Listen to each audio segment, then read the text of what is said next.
Okay, so here we are going over the hands. I want to take you through a couple of pre-flop spots first, just because we have spoken a lot about our pre-flop ranges and how to open the correct hands from the correct positions, but we haven't really spoken about the correct time to fold on the flop and fold pre-flop.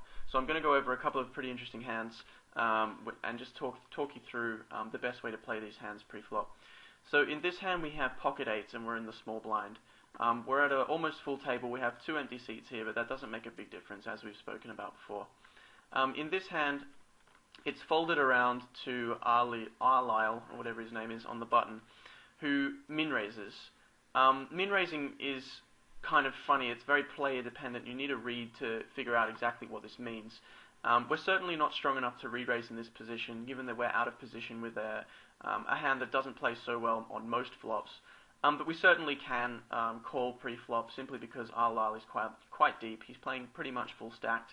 So we do have some good implied odds to hit a set and extract versus, say, his top pair or a medium pair if we do actually hit a set. In this hand also, you'll notice that he's only min-raised, so he's actually giving us some very good odds to call, so we do in fact call, and the big blind comes along as well. Now this board is one that's no good for our hand, obviously two overcards and a spade draw. The thing that I wanted to speak about is that we often do actually have the best hand on this board, but that doesn't make it appropriate to continue. Okay, the reason it's not appropriate to continue on this board, well, I'll go through the action first. We check, and the big blind checks, and then Arlyle bets one. Now, it's not impossible for him to have air here, simply because he only min-raised and he is on the button. The top of his range would obviously be aces or a top pair kind of hand.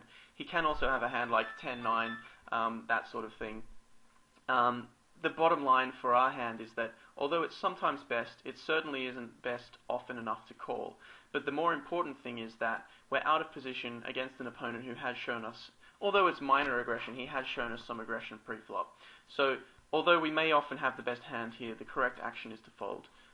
Which we do. So just bear in mind that although it may seem like you have the best hand on a certain board, think about how that hand is going to play post-flop, and I think you'll find that eights is quite a clear fold in that situation. Okay, now we move on to when we have ace-queen of hearts. It's folded to us, so of course we open raise. You'll remember from the pre-flop charts which I gave you earlier in this video series that ace-queen suited is quite a comfortable raise from this position.